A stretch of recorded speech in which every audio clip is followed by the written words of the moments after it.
Transi young corny horn a fee and Raman on Insam Crowdy, a brain, Munim say, and ne a copy me wada and Nasam Kitwakra. Nasante hima doti yenitino, adaji any puso crack, it was anti-member. Until we the young and tintibia.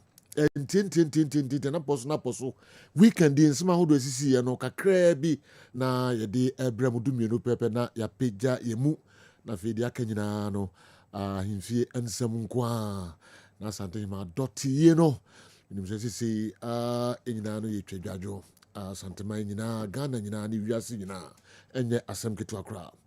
All right, Tony, mamimra hon quickly na menhwe ama no nsem kakra bobo ano de ebre kwa miki ba betransi na fei or the efisem no enso abre Montana Godfather emre kopa medasi na yintiem na yimpeje mu Yebe shase every world athletics championship by Ekoso our Japan ho and ye shase e dey free na enoda and I remember the 100 meters final about so name Leslie Tebogo world athletics championship no enra also for disqualification because I'm about 200 no on your 4 starts now also me free mo afterwards Okasaye Leslie Tebogo say and hanonemu or prepare for the other racer also so a mo bi ntin sema Leslie Tebogo or the tuja. It was just huge for me, and I was looking at how I've performed on the 100 meters has been so rocky, has been so awful. So making it into the final was just huge for me, and running under sub 10 seconds. I think you are one of the most self-controlled athletes on the circuit because we had seen overreaction when they when they full start. How did you went through that? I mean, I just had to let the race go because the guys were ready. I didn't want to delay anybody into protesting against the officials, so I just had to let them be and then let them run their races, congratulate them, and then see how go into the next one. Leslie Tebogo and number 1 and was no person be delay race because all the athletes no my ready. And unti and no uniform no one protest. Now go bet me a protest. Now and the colleagues are cannot no man prepare enough. No person obey delay or more way and response no and so edit to draw. Nemo Jumedi no about so a mema no 100 meters final about so enra was Japan World Athletics Championship Emma Blake Seville of Free Jamaica or no Anna Edimo Enkunim na enra na enye easy cry Usain Bolt na naniaje pa former king about 100 and 200 na enra na Usain Bolt or Japan na ni jano no e chen kro because Jamaica after no be 10 years enye na omo sheda nya obi a wetimi agi gold e world athletics championship enra mo Usain Bolt na reaction na mo our Kessben television so na Ghana best semi-finals Abdurrashid Saminu Okodu or qualify for the semi-finals no to the finals no and Abdurrashid wanting enya slot into Mama Kessben television no o place 4th 10.08 na enya bad na so wanting an qualify enti emema no semi-finals Abdurrashid na yellow na ono finish 4th it was semi-finals no said here or Kessben television so na Tanzania for at asamde omo enya gold our world athletics championship da na so enada yehu simple ewo emema na marathon no almost started outside the stadium na omo be inside na simple and amo hwe no our Kessben television so photo finish na oji gold man the people of Tanzania mo mienko na enjoy kakra Countries is about to make history. Simbu looks like he's trying to find a challenge in the home straight, but it's Amano Petrov of Germany who grits his teeth. His country have never won a running gold medal at the World Championships, and Petros opens up 3 or 4 meters. Grits his teeth. Simbu's coming back for more. He's closing with every single stride. Simbu on the line. May well have just got there. Wow! We need a photograph after 26.2 miles to decide who gets the World Championship gold medal. Petros with Simbu closing with every step. One of them's made history, but who gets the gold? Simbu for Tanzania has won it. Simbu of Tanzania on the blue no baby I know free pa airba na Germany na take lead now so Tanzania and eventually on Nigeria gold after that no Simbu at the same way to just say no bread no say power now oji gold emanema. How do you feel now? How do you feel now? I feel good. I feel good. Just tired, but no. It's a normal, no, because we every day we training hard.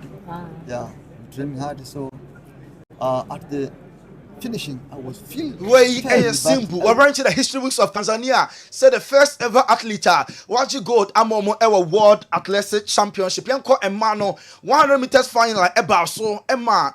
You will say American or no and Eddie could said more our Kessben television. So name the finisher second no Aquakoye and you send Panadim editing Clayton.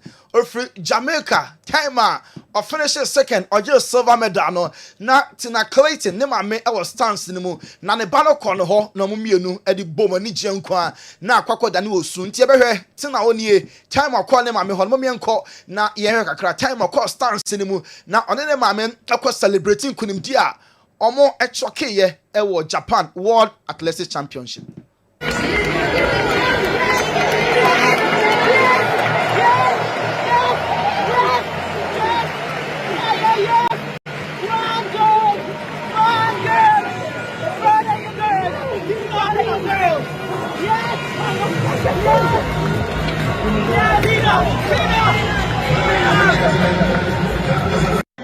We na Clayton Jamaica ni no ne ma menie na Enra ne ba no making so proud say World Athletics Championship 21 years pe and wadi na obe finish second year ma no gidi pass a good step na Jamaica who are Shelley and Fraser Price afraid here wakola ne quit Enra 100 meters a man finals no o place is 6 na say so they better just say on cost sprint e be until way end the last racer World Athletics Championship what team akọ 100 meters na Enra okọ finals ni wie ye no o de tudwa say na nkofo man fans e budget ne so wa man nwura ni tirim okoye e kwa wie ni race no name of finish is 6 Omiente Shelley and Fraser Price.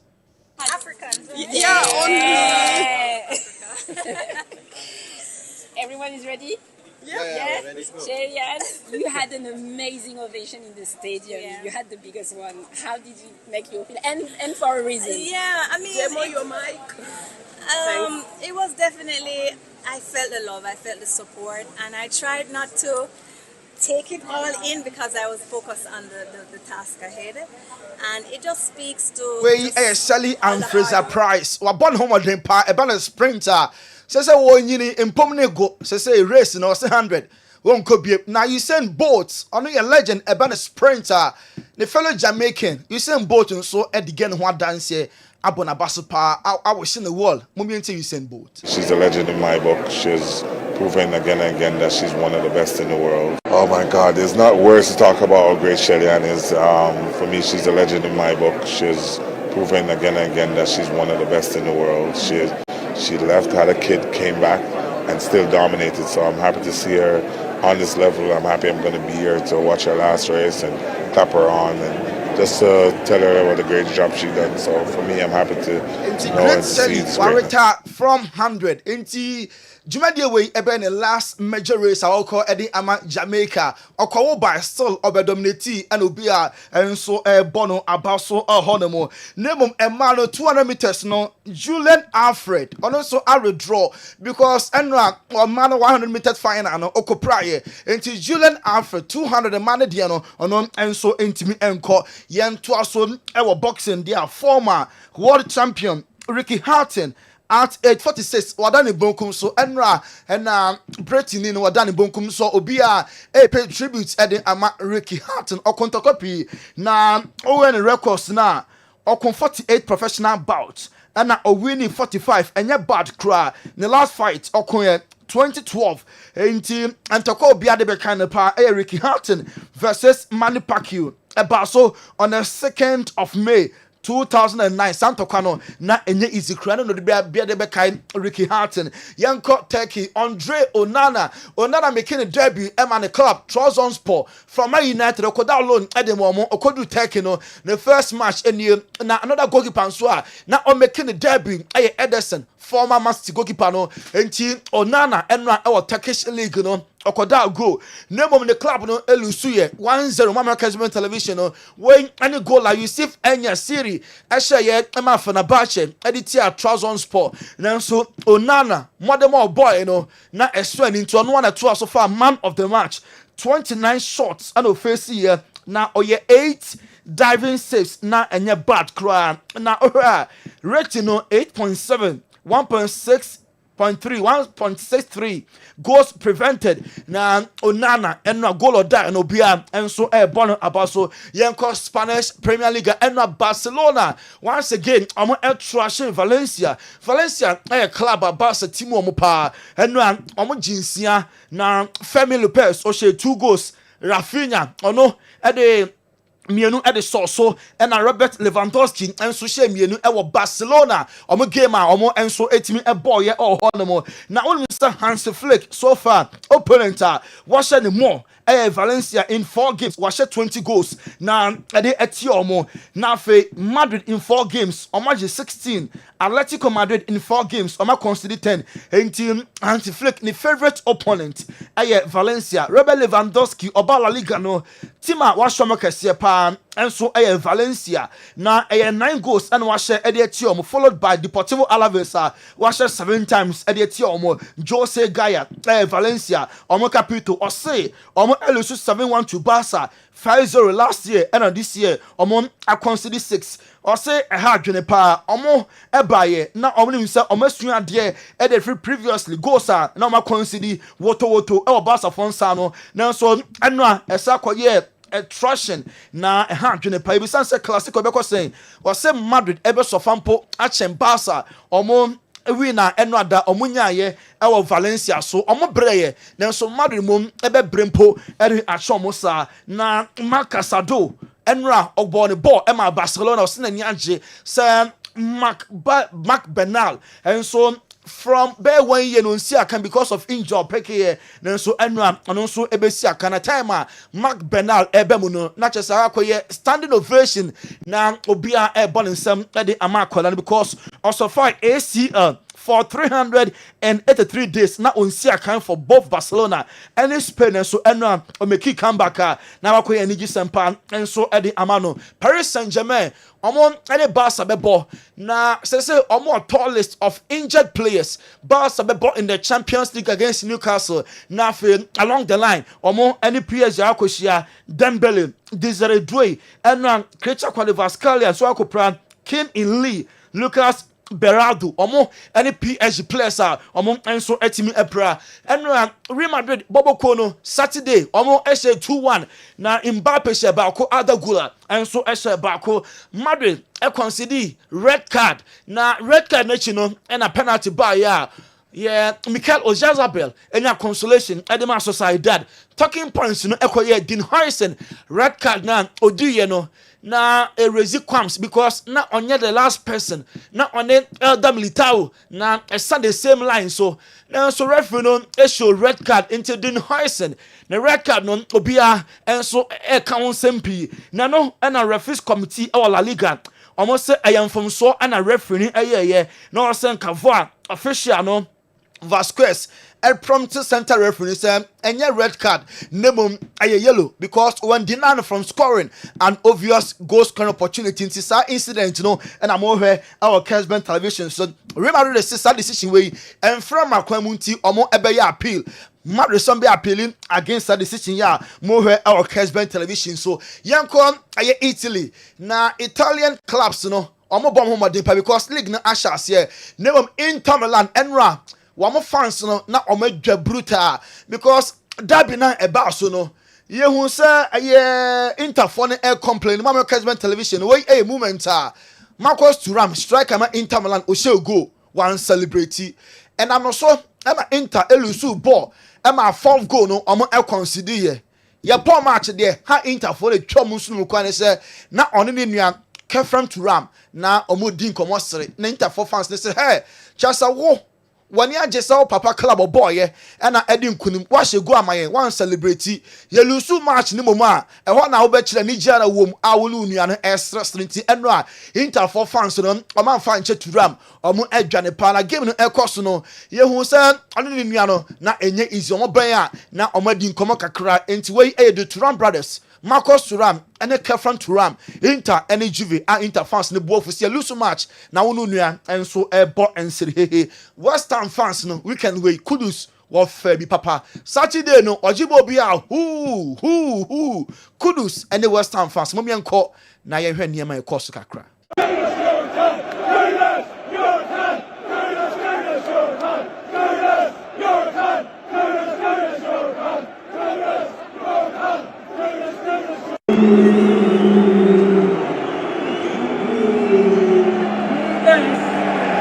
West Ham fans na Kudus no. Then so eventually Spurs etwa West Ham ekosam coming sa omo enso entimi anti Arsenal Saturday esha coming sa Nottingham Forest so entimi anti na Martin Odegaard omo started game no anche anopraye na so enya Zubimendi onya 2 goals ma Arsenal Victor Gyökeres at the back so noni madu ekese ene de Arsenal for the din and so etonyum Saturday no Arsenal fans no e de noni madu ekedim and so etwanyum Mikel Arteta bot muskera about so say obema Gabriel Marquez and William Saliba obema mo tough time because actually hono obesi hono bibia ekoye pa and so e de amane Chelsea Saturday very late omo lead no away e ma match no ekoye 2-2 Chelsea 2 Brentford 2 goals no na wo he our Kessben television so na a car 5 minutes and a Chelsea Caicedo and ya second goal. Omonim say Oma winning per wianesa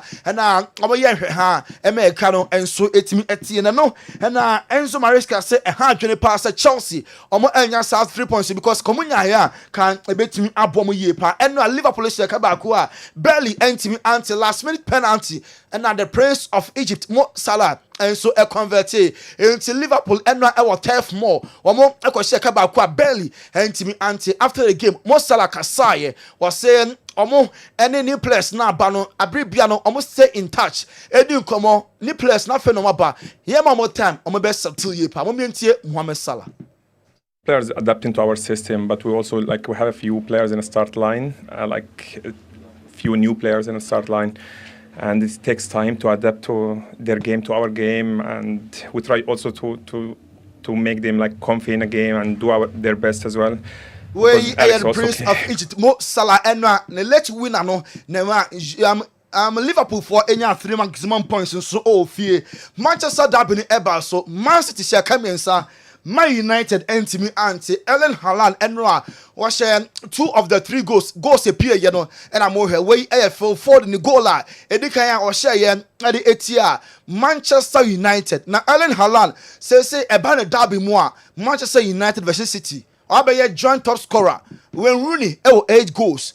And Yehu Sergio Aguero no share 8 and Haaland me 2 goals ne chere say also about 8 enti Manchester Derby players asha more goals no Haaland enso aba be ka ho na Man United omo legends no obi e fire Amorim say ne tactics ne system no players no ehu so momien start FMF when Rooney was legends ne nyina omo de ho nkom omo ntiase system na Ruben Amorim obo no bia ntiase Michael Carrick, it was me, Rio, Village, Michael Carrick, and then Macon, Robert Perez, Gilberto Silva, Bastian Schweinsteiger, Ashley Cole. Then we all struggle to give how we see Man United play, and if we actually sit down and watch Man United for a 6-game period, what the patterns, what might improve the team moving forward, and everyone has struggled. And listen, we've all played the game at the highest level, all the players who I've just mentioned. And I was speaking with Rio yesterday on this. We want to support the team, we want to support the manager as best we can, but we also have to be honest as well. When Rooney and also legends, when say we can legends no go ball game, no when you not home or ballers ne tallest. Obi antiase the coach Ruben Amorim oye no ho. Gary Neville say system wey dey restricted Bruno Fernandes. Coach ni Jana na Bruno Kone ni ma ka goals no e be flow woto Ama United. Gary Neville so blast here. No? Manchester United's best player is Bruno Fernandes, and that is my biggest worry. Still? He's Manchester United's best player. He's been incredible for 5, 6, 7 years. His numbers are outstanding and would live in any Manchester United era. But in this system, he either has to play as one of the two in midfield, which means he's deep. I'm with where I saw the age now and call for close on some God for other room. Okay. Montana de Tony in Gofo Cross some no ebesi ha. And then me say tientium and ohima dot yeno adaje eni poso kra do me no pepe na ye sorry so na afi da kanyina no iyo enkwa. Ye mamu gina akwa babiom eba midfield action Monday edition of our program live with DSTV 364 Go TV channel 121 0551599933 Sanso and 9 crimes 92.9 and a Kessben TV Plus usa ekansa programming and so also Carensic Ventures Eben Seboko Boko pa de general de nyakopon asipa ma yente wonkan Carensic de na mde bre Sadio medase ewo akonya kese a ode amame ewo o platform isu na mede encha pese su free yasoye ema ahwefo ene atifo nyina na ebe me tena sese ya no hu se ye nupa na ye fe no Zahara Mr. Zahara G capsules Zahara Man capsules ana hindi heba Mr.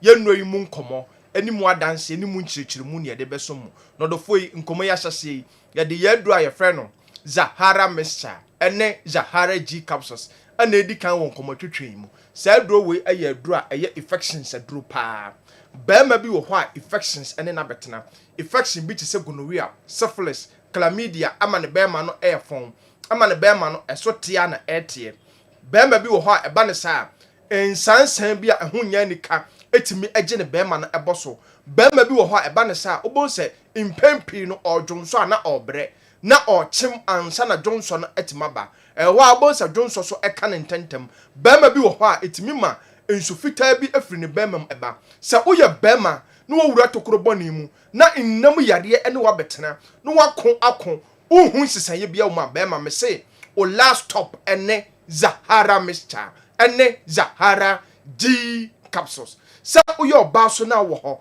na e wo ho a nsuo bi agugu nkakra oba bi so wo ho a e wo ho a enkikayen kitinkiti bi sa woye oba na utie me na white anasa odepo ene wa betena na agye wo boso oba mesrew kodra store pharmacy shop herbal shop bi aben wo se wo pe Zahara Mr. ene Zahara G capsules oba bi so wo ho a ontimi emu ne nsa 5 years ni onya ne menseseda 2 years ni onya ne menseseda sa woye oba na otisa edura medi ho adanse akamfo ediama sebeboa kodra store pharmacy shop herbal shop bi aben wo se wo pe Zahara Mr. ene Zahara G capsules sa dro we asa ye don won so a ebo odofo bi a ulcer pa ene na betena obi wo ho a ondidi ya na ne yam adwa no sa aduane so to ne yam a na manhunu pa no ohunu obi wo ho so a ho abose ne boa no nyina ehyehye no odofo sa otisa adura medi ho adanse akamfo ediama sebeboa ene Zahara Mr. ene Zahara G capsules odofo bi so wo ho a owo weak immune system me patche sen oye bibi kakra bi a obonse wabre walking distance kakra bi obi akwa onte brentantam no obonse ono nko na ote so na ohuna mane de bia e wan ketenkete de bia infections hanadwen odofo adura ebeboa e boost immune system no ama onkomwa no anya hoden odofo ene Zahara Mr. ene Zahara G capsules odofo yebekọ ye adura ye fe no hindi heba Mr. aye de abadwa so odofo bi ho malaria fever pa hanadwen de bia na num aye nwonwono na aposo nyina eye ne ya ontimi endidi enye kama odofo utisa fa hindi heba Mr. no aye wadru enu ni adura ebeboa kodra store pharmacy shop herbal shop bi aben wo se wo pe hindi heba Mr. o typhoid fever na aye kwankwana eto so a wako akon a unhu sisaye bia wo mu no odofo hindi heba Mr. enu ni adura ebeboa o sugar level na obecheke ade bia na ekoso no odofo kodra store pharmacy shop herbal shop bi aben wo se wo pe hindi heba Mr. ɔdɔfo bi wɔ hɔ adwuma ɔyɛ no ɛden me patch saying ogina ententen eche oyɛ adwuma o egya ho ɛba ne sa na de bia no amana pɔmuden no atosini ɔdɔfo wote sa hindi herbal mixture ɛnu ne adura ɛbɛboa ɛnu ne adura ɛbɛsiesie ɛmo pɔmuden no akɔ wɔnim kwadra store pharmacy shop herbal shop bi ɛbɛn wo se wo pɛ hindi herbal mixture ɔdɔfo nkɔmɔ na duru yɛ memeduru a yɛde bɛdwa so a yɛfrɛ no Zahara man capsules na de ma sa aduro we ɛda mu soronko ne sɛ de bia meka aya na manfo kase memeduru adɔso na Zahara man capsules ne de ɛda mu soronko we enya memeduru na onoma na nipadua no ayɛ hyehyehye ne bia da bi enya memeduru na onoma na agya utipaye enya duru a onoma ɛbɛkɔ akɔfa nsunsuanso bia abrɛw daakyen ti sɛ woyɛ bɛma na nnɛ upɛ memeduru anoma ɛbɛboa powerful premature ejaculation weak erection sisi yalie bia age woboso abema mesrew chusu Zahara man capsules enu ne adura ebeboa se woye bema so na onkomwan ayemre bema kwadra store pharmacy shop herbal shop bia ben wo se wo pe Zahara man capsules enu ne adura bema ebeboa wodie oduru ho na otado no na ose foforo bi wo ha bema mesrew sin hu Zahara man capsules no enu ne adura bema ebeboa odofo gie number si ebia na bibi kire wadweno so anasa onti bibi ase 0246 34 83 34 0246 34 83 34 0248 56 93 35 0248 56 93 35 oda for de bia meka memma yare no emma wonya mobo ansa no watu anamon apeka rinstic nupa yade ebedwa so a ye fe no Zahara mixture ene ni G capsules a o no medona wode mixture no ebe mini G capsules no ebo a boost immune system ene Zahara man capsules a ebo ba man bia ene hindi herbal mixture ebo odofo bia malaria fever ene na betena ye nupa yi Ghana haba bia ye to do ya to apete ho na me sha obo se onoma obeya dance me dance se jo yes we dance pa eben Forensic Ventures in Rono a year. All right. Be a kofa gentleman, a dental clinic, a hunkratwa kakredi and so aba. Say see what you madia and wa any gentleman dental clinic. Gentleman dental clinic yedwumadi a yedi ane sɛ yebesiesie wo sen na yɛbɔ wo sen ho ban ama wonum enso ate anase wo sen animonyam so afa ne ntoma pa afira gentleman dental sɛ oba ye clinic wa enema bebree na yeye ɛfa nipa wo sen ho ene wonum oba gentleman dental yeye consultation and examination services problem ben na ekoso how ben na ekoso wonum na fi wa kyere anamon a ɛwɔ sɛ utufa ho na itimi ɛboa afei yesan ɛyɛ cleaning services oba ye profession no mu na ye scaling and polishing say ebia enema bi ahyehyehye esen mu say bi o kasa etimi mapampan ene ade eba mu oba hwa etimi ewohoro wonum eyi saa enema ne nyina edi free esen ase esen tibia na asesa no esan fa ne ntoma pa edi fra obi wo hɔ ana tokuro ato ne semu ana say ne se no eso ebubu ana say wanya fracture esen ankasa ebu eno etimi eye failing enso so na ye dia mawo ana say ebi nso so ana obi wo hɔ waba say ne se no watena se ama esen ase opese otu ne se no eno nso so ye frɛ no extraction oba ye extraction service and so yebetu oseno e di amount afi ebi wo so na ne sen wanya missing teeth ye woni si no ahodo bebree ye frɛ bibi se dentures no ye de utimi ehye na wotimi asan ayi wa mu utimi yi na wasan ahye eno ne frɛ ne dentures no oba gentleman dental ye ni nyina bi wo afi ye wo fixed one no anase a ye ta frɛ no permanent one no eno so so ye si a untimi entu bi eno ene ye frɛ no PFM bridge anase PFM crowns eno ni nyina no oba gentleman dental ye ni nyina bi e wo afi so so ye wo bi se braces ni ese oseno kwan de dem anase emu atetete bebree eno no oba yetimi ehye braces no within some period na oseno asan akrusu kama na ma oseno atimi ayeden anya ahoden afei obi pese oye teeth whitening o pese odi don hwere bakope eye oseno fitafita te se de o ne bi so da oba gentleman dental ye beye oseno fitafita e de amawo a how bia eni ho abefo kwan so na ye de ebeye e de amawo afei obi pese o share ne sin gold silver oba gentleman dental ni nyina ye gentleman dental clinic ye tia kwan enye yira kwan kura yɛwɔ Koforidua Central Police Station nkyɛn hɔ a baabi a market no ɛwɔ no wofiri Abronsan na new story building na wokɔ Central Police Station no Gentleman Dental branch baako ɛwɔ hɔ ɛna woduru Nkran so a yɛwɔ Nungwa usi Nungwa main lorry station hɔ kora na ofra nurse baako bra bɛfa wo anase station n'akyi Authority Street no so Gentleman Dental branch baako wɔ hɔ ɛna Atomic Down dɔme kwa benya runabout no so hɔ a Gentleman Dental branch no baako so ɛwɔ hɔ ɛna woduru Takoradi pipe ano traffic light na ɛwɔ pipe ano hɔ no wobɛfa kwan na ɛkɔ Disco Junction obepa junction no kakra ko wani obo se OGN bank no ewo ho ye ne OGN bank na na wo the same premises e na kachiman so ye wo magazine market kwan no so ho a onsa nifa so ho a Gentleman Dental branch ba ko ewo ho anase opposite AY Ahmed e na oduru Kumasi Abrepo Junction Total Filling Station wa traffic light na ani hwe G runabout no wo free Total Filling Station na yabon sign no na edi ho direct opposite to the Methodist school e ho e na Gentleman Dental ye wo Tamale nso yɛwɔ Tishigu ofiri Yabronsan a na okɔ MTN main office yɛne Tamale post office ɛna edi animhwɛ ɛyɛ adwuma firi ɛda joada kopem ɛda memeda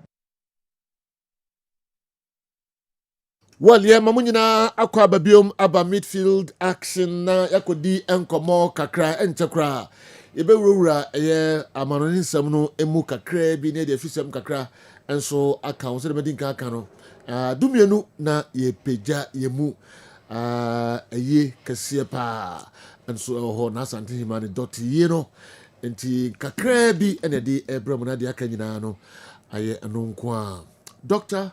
Edmond Arthur doc so wo ye se jom patro nyame adom de nyakopon asepa ne be ye fa bia tuntum ko ye ni abre papa yes oyi kase ene na me ko na yakoma na yako no crepa free here mene me management ne me board me ko ho no akoma dako yes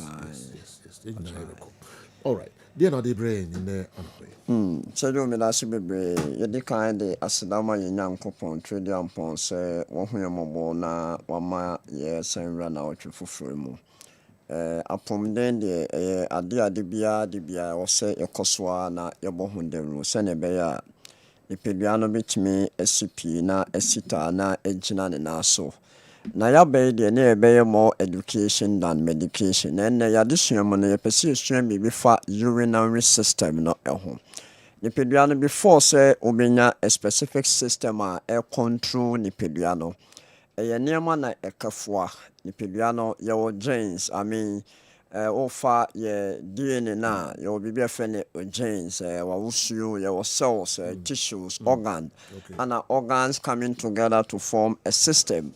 Now ofa various system when you pedue mo your reproductive system or your digestive system, your cardiovascular system, your urinary system. Now one of the systems are me pese anope yeshada ehwe ho asem kapa ohwe the way how ahodo bebre ebora that system ni mo a yebetimi apene permission bi ediesi urinary system. So ofa urinary system na comprise with a major organ yen sa I can't say a son dear here kidney me boy yeah anabre boy liver very good into one of the major organ dia kotene pa kese ewo yen urinary system na yesa kidney obefa kidney na ye obonkum ana ye onifa ye wo pipes mienu a sub kidney nimu eba form no yebeka se ureter na through that na yabenya drum anase drum jonso ebegumu with fluid substances no bladder na nyamia dom through that na no pipe ba ko bin so connect fa obeyemu anase obeyemu no so your friend urethra na ofa this urinary systems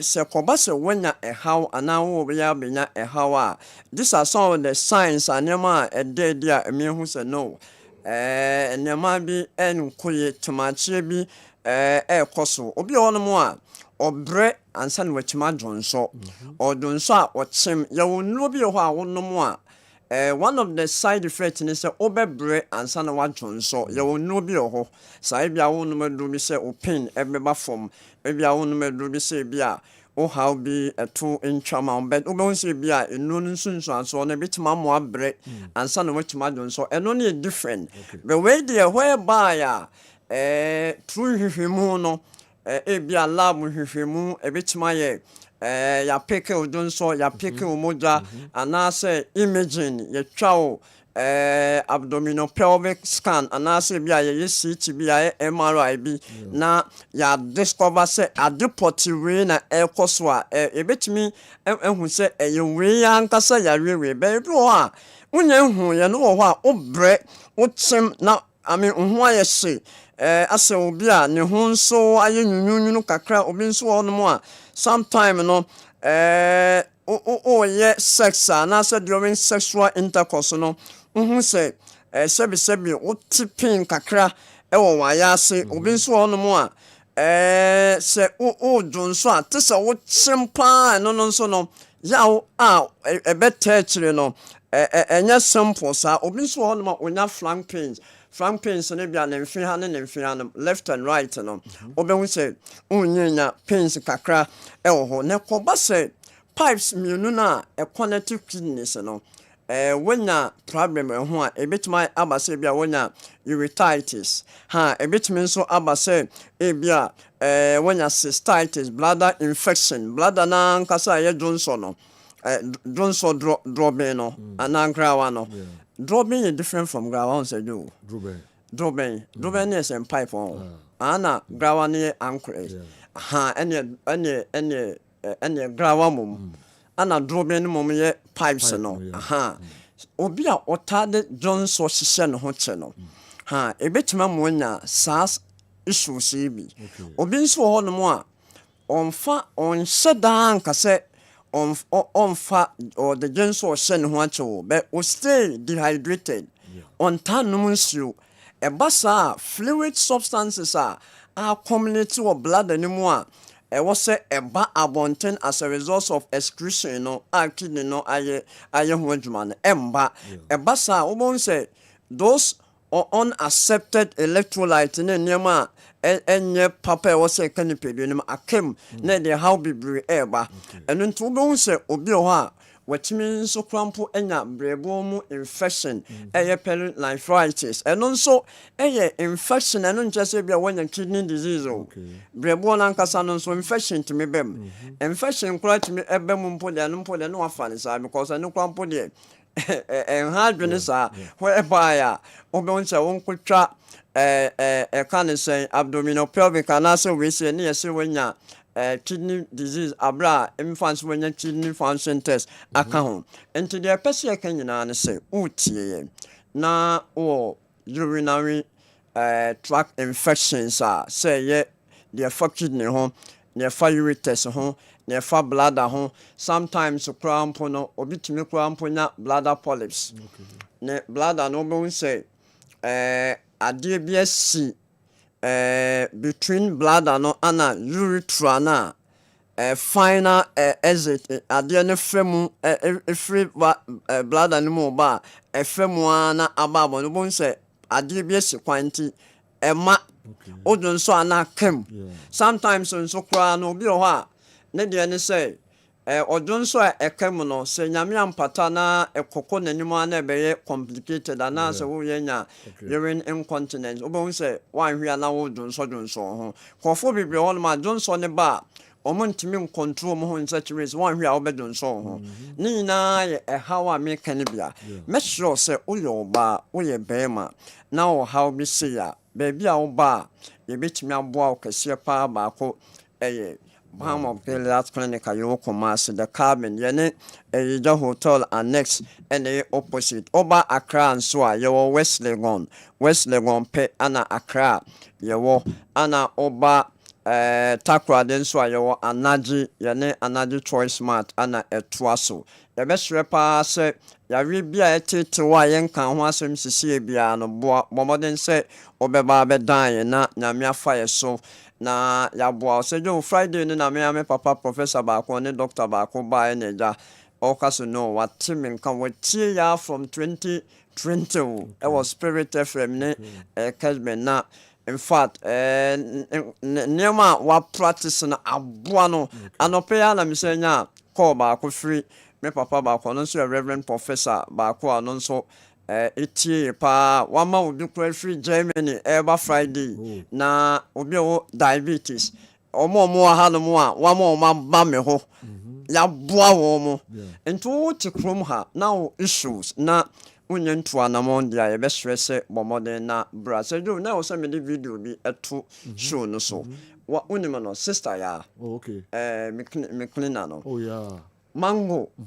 mango akoto salon ne bi ana odi bi o jeni bi ogun nsuom after 15 minutes o say mango no emoa ifrifri mo ba I'm telling you say yo me forward the amount mango I mean odi bi o jeni bi awofro ho no wasoki o for be 15 minutes and today bi a ka say okoto ade a mempere ho ndi no no kra asem ne ka no mango a so obetwetwe na or the atun sumu or 15 minutes time no. Exactly na oyi no ana so obetwetwa afide o twaya emo apa mango no ana o bansuo no no o maba ho no surface na me say baby o no ana ho no aye I to say the aye the as a tokuro kakra ewo ho no ha na afide mo no free mo ba serious o BOG no ka mo epia bonten eno de mintimi nka eno ntini e pese atwere nyina ne se okoto aduane a mempre ho endi ha sene de bia kasa asem ne fa vinegar ne bi foforo ho ha sokru mu memfa nro ho anso se woye ya na de afa ho da bi sokru mu for be 15 minutes na embo ntini ye product e wo se efie bi enya bi efie bi a ketwa no in fact oto a ebeboa wo o kwa adwuma mu kra na hye wato watermelon no yetwitwa wo de bi ogu nsuo ma hokro ho on anka ene abrobe mo ne we nyina no akoto salad bi na opesa no pa no do salad a yetwitwa ma kra na nka be ya kasanfa bi wo je ne be den ewo fro ho na embo wo de bi nsuo gu nsuo na esiesie ewo kwan bebre so enye duru kosoa na yusu na wo duro bia nso a woda so no nom o issue bia ye medical challenge abra na yensu ntimi nya okakra indi ne yemboa na bibia nya fine pa your numbers no 0249 34 0249 34 08 and I said 0539 86 38 0539 86 38 0240 51 21 71 and of omo foreign no omo outside the country no omo chat mo sa line so a ebebo omo send me medical report na you behwe mo e de amamo nti 0240 51 21 71 Brasida house wa na beje biwo gini be okwa akra nso aseda towers ebi ewo ho na fa bo wankasa oho ban abra de over nuane ho na wadi no nya full benefit of aduane na wudi no na o friends so Ghana ha bia ya ma wonsa etimi akwabi sejo ye da se na me ka mo ho e wo media modin na me ka wonso ho na onhira nro no esu onhira so na ayarefo mbaba mo nim nyina no through BOG clinic nankopon de nsa be ka wo amen ye damase say testimony yeah, baby anoshi because the testimonies na chia the family ni nyina ni nankopon ase say Balm of Gilead bode mo nsa eka the how bi atete no a ya me yisa how no free 110 bi ma omo sanso na BOG vinegar no bia MPB entoba sida house wa benya bi atoka ho na onuaba wonna matoso de ne ade a wo ho no fa ni nyina bi vinegar bi wo ho na fa bi gu nsuom na nom ebeboa o ye papa oba blue Mr. Martin ababa omobeboa ama wanya bi atowa sida house wa all right yamra na yemehwe foreign stories no kakra bi akasima be edu manson na dubako abo. Midfield action na when go so away na fe wo san tie live. Yamra be hwa ni nsem no mu kakra matches e course so e wo weekend di pi e be yi kakra bi se be ka ka du menu yai na ye pegi emu na afi the Africa Stories no enso abremo Kumasi Asante Kotoko and Gold Stars opponents and Bobo Omo de Abeshia yes two teams here and Sanso and World Athletics Championship and also Ekoso Tokyo, Japan. In Simpi and I also the Bremo Terence Crawford Wache Canelo Alvarez Bruno na we munsem nyina no ye de hunsem ebeba ewo dwumade so wa mo ha trans na fe o de munsem kakra enso abraye Ghana for mrantie modimo ewo abanoni titiri omo bo goals no de ema omo claps no munsem kakra enso ewa ha de na so de ba 0551599933 fa o messages no bra na yenkenkan enso emfa ema Andy Kem say yeah. Oh, nyame adu bi ay kam. Okay. Ko se fi Saturday umpi be pem ne ana opi kakra. Won bia ko bia. O de na ne wonnam kakra ne doko. Boswa. Uni problem bia. Wait me di be 2 months e them the here ne enam ni doko kakra. Yeah, Shay.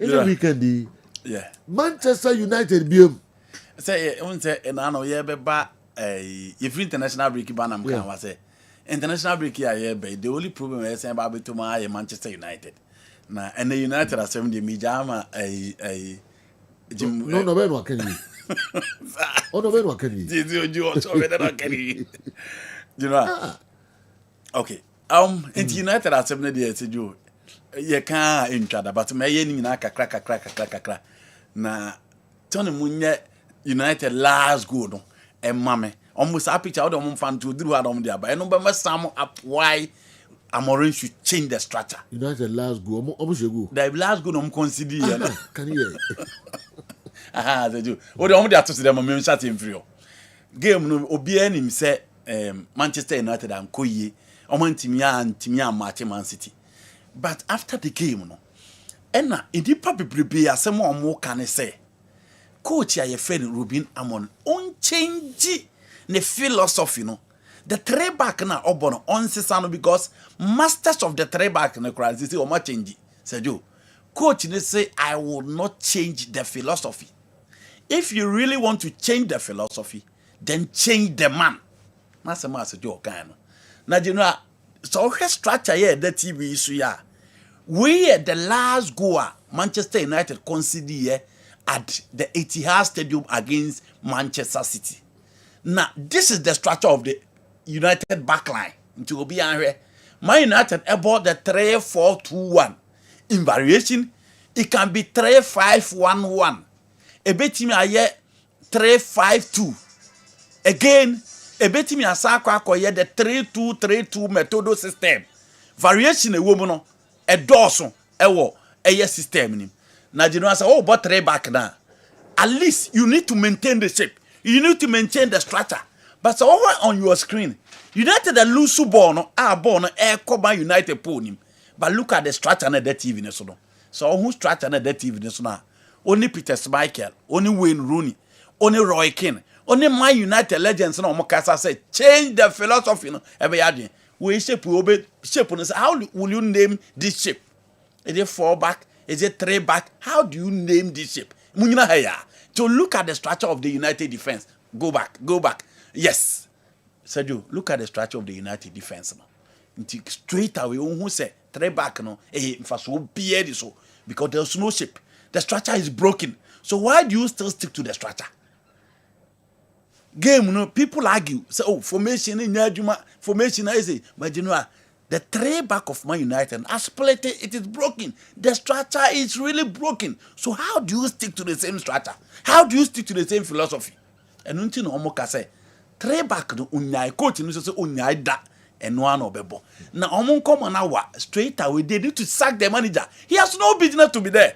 Sergio, Wo hwa na statistics na areho still our more entertaining Ruben Amorim this is the strategy of the United defense and how they conceded the last goal. And as I said, you need to change the person who is in charge of this philosophy. The coach is yes, sir. On the go eat Haaland keke. Yes.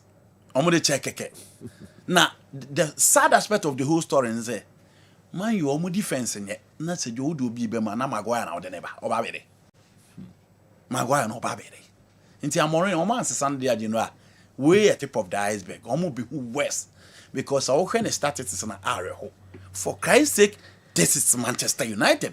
But still, I'm penning for your mother or more permanent. So do me free her. My main core games in a bus be. Yeah, the G-Tech Community Stadium was Brentford against Chelsea.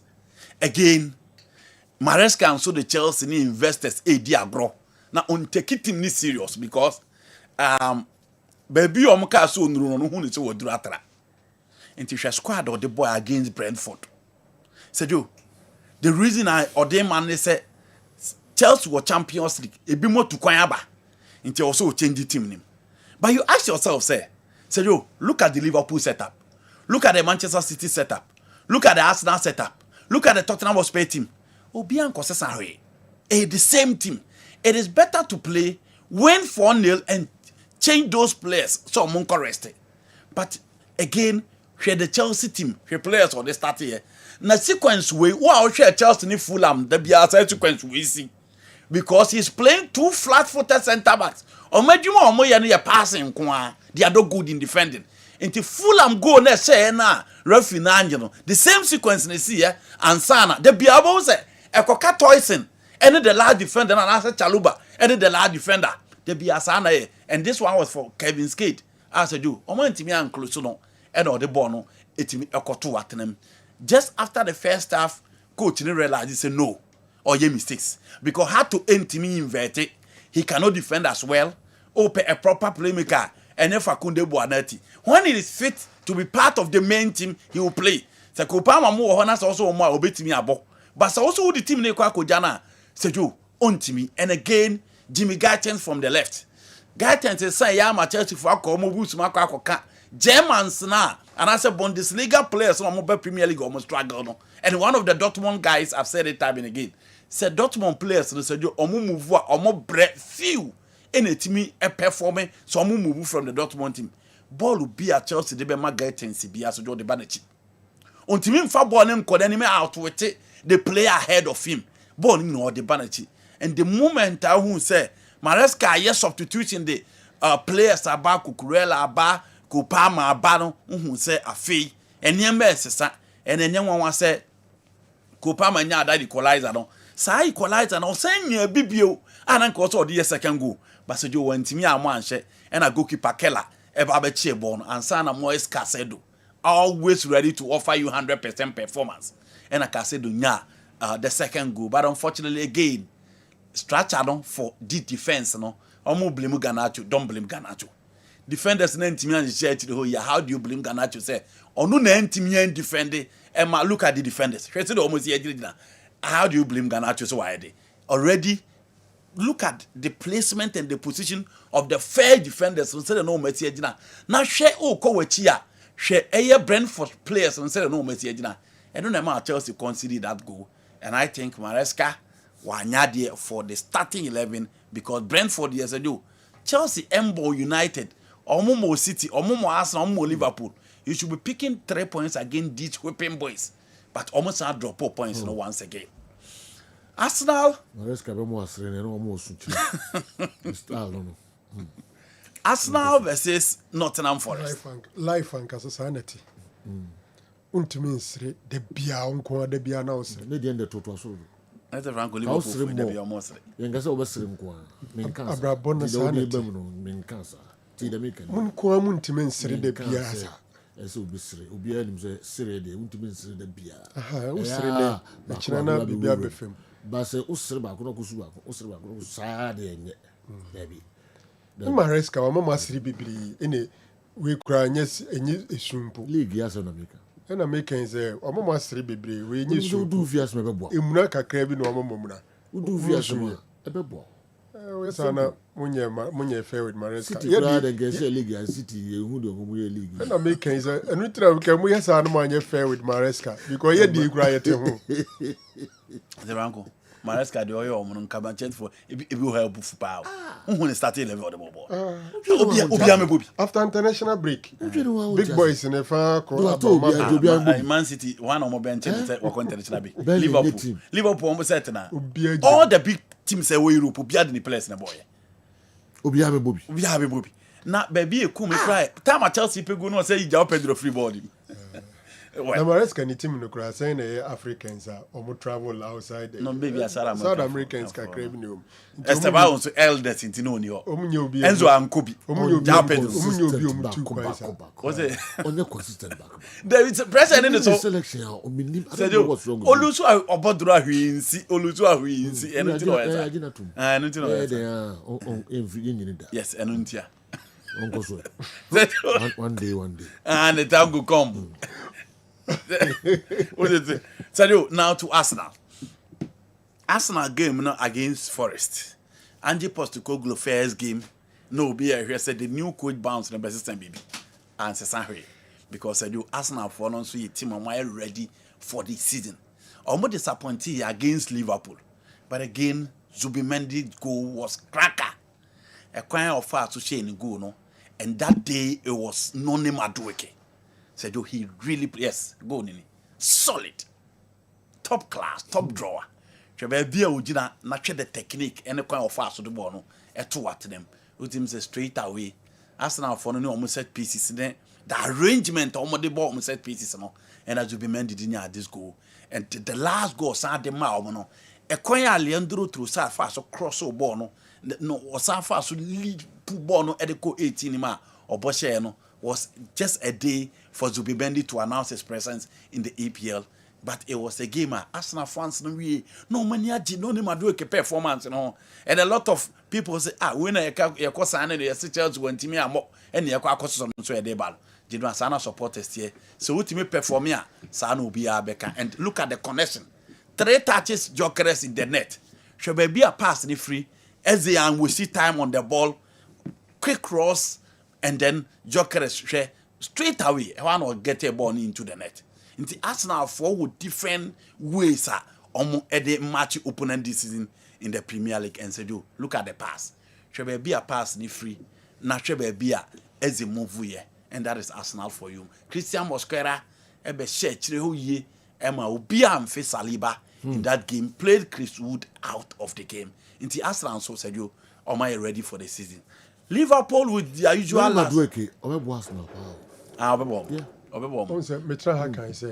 he's a very good player. Yeah. But he's just been underrated. Don't forget, whilst playing for Chelsea, he was a national team player. Sure.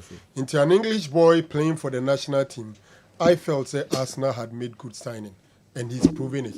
Or you're quick, he can dribble and he tackles. He gives you everything. I think that currently he's on fire. He's very good. And in the absence of Bukayo Saka, he will fill in the booth very, very well. Arsenal more pace as in Bukayo Saka. Yes.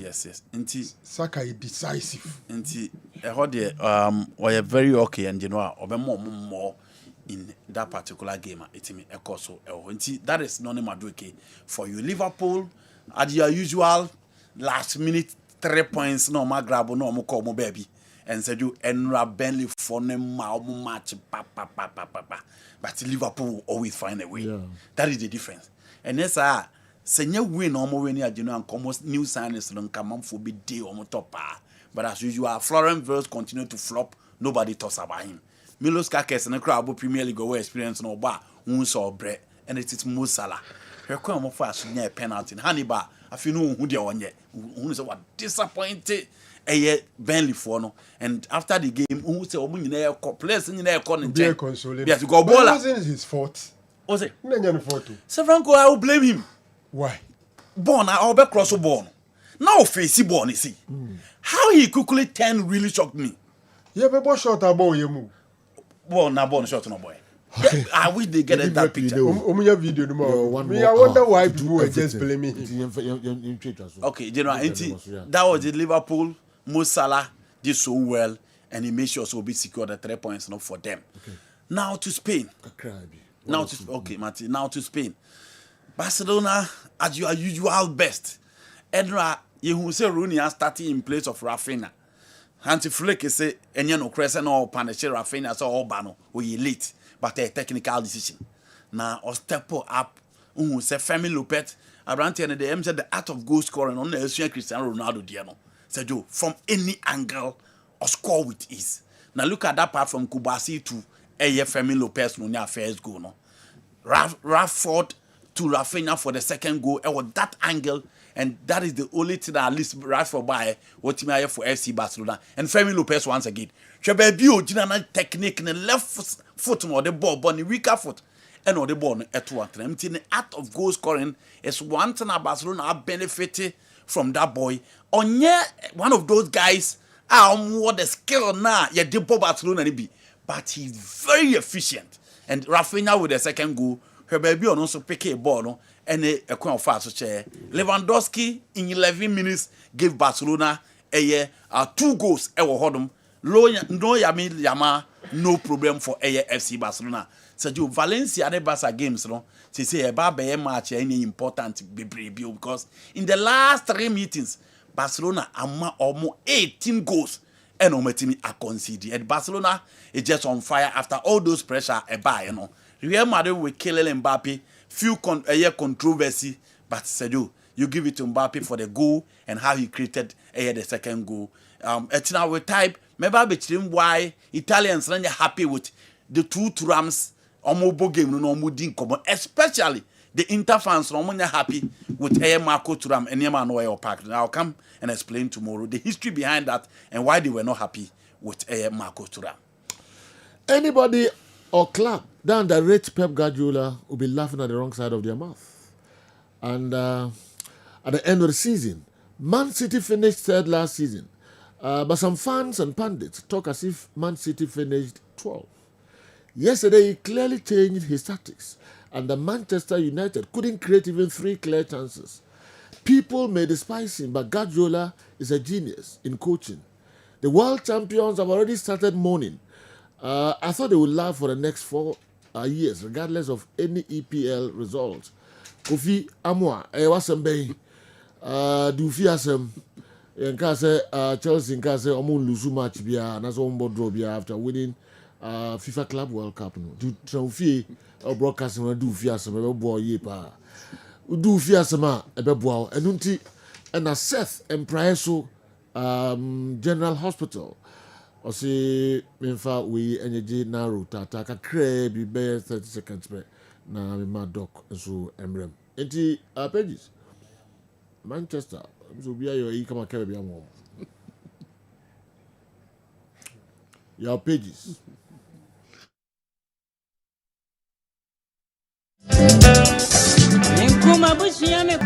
Grasso General Hospital, as me for NG Dr. Naru, Tata, Kakre be na fe, and the kind of comes me man in your foreign stories, no.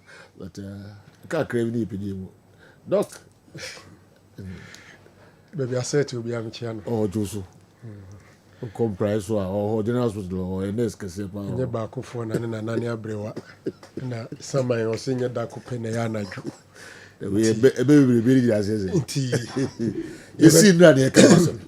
Maybe every river. It was in your problem. We'll manage it. General Abassa. Babasa and say, Aquana Kofan and Wanyadi. Onima Juma. Na ahantine ahoma so nso na ekuno o say United was a legend snake asanandi ka say United form paying for no susu say yensisa formation a yebetima asesa formation ba agese asesa coach no meaning say ono no de ni formation no onsesa ne ensesa ne china say sebio oni aduma select 7 kra na 11 na ebo a or the 5 defenders Babbage now, all in the name of 3-4-2-1 now ball. United ended the season in 15th position, and 15th position conceding about 80 goals in all competition. It was one of the worst in the Premier League history, another worst in the Premier League era for Manchester United. The Neya Yeka say 33 years record. That is the worst start for Manchester United in 33 years. What it means is say or twice worth baby or the last season baby, you know. And there is nothing which should say indeed a near after spending some 225 million pounds sterling. Same thing. I think that yes, Obe inherited a team of problems, but he's not solving the problems. Because Mema GM say, Ofa team now conceded so many goals. Now, Nyameo Adomna season and they now solve a problem now. Your problem solving should be how to prevent the act and crofoshe goals, or more. But in terms of stopping that, I think so team enough. And let me take Peter Schmeichel. Unse right after the game, or Rocher, any Donnarumma, Ekodin Komo. And no Mubisanza what happened. These legends were even trying to help. Also, Okoye and Asmo Bisa Donnarumma and they say, you were supposed to be in the other post. What come you are in the blue post? Chesen Koma also on initiate, you mudi din Komo. Emma Donnarumma catch and say, oh, you ready? Or the ama Manchester United. Inti peonen in Komu Yinano. No one say Donnarumma, are you ready? So bebo. But then onini din Komo be obisa and say, Kepo ni muna nkaesa oda. Aye then now that the other side was catching so we happy. Oh baby, always is yano. I'm trying to say it looks like coach now keeper no akofano krano. Either so on shouldn't need too much confidence in the goalkeeper. Obien him say United problem a shield and now a shield that will need in front of the centre backs. Sika over 225 million pounds sterling. They never spent anything over there. Into that holding row now, a problem and clearly the system now also abono was Asha say about players out of position. General Minsura Meka say in world football, who you top number 10 for who to me ni be 5 or Abraham for Bruno Fernandes and count. So you have one of the best number 10s in the game. You decide say Okotota Obesa Koto number 10 for me no Ababeka Ahmad Bruno Fernandes and Mason Mount. So Eneno, the best number 10 is being used as a number 8. I was shocked to see Enra Ahmad playing mostly from the left wing. Seeing Ahmad from United Academy through to Obedru loan and even national team, hardly would Ahmad play at the left wing because our coached left foot and Pimpi, he operates well on the right wing. But because on in Boemun Ahmad was over there and most of the time was useless. Usha Patrick Dogu now or the Nebona, the guy is just a Rona Ankasa or the Nebona Branton into me because you'll be the last ball enye. Oh, but a Branton look sure and the form war from Nenkoyi. Reseno Muchifano. It's general. Okay. Clearly, a Branton to me, a beer United in penny for no replacement and a problem. Otherwise, there is no sign of improvement. Say, you might be to me, Akoso. And near way there, Upe change. You know, I'm the last one quickly. I the sad story. I see Manchester Cromon, Ricky Hatton. And now who said Manchester Derby, no beer, but black and man.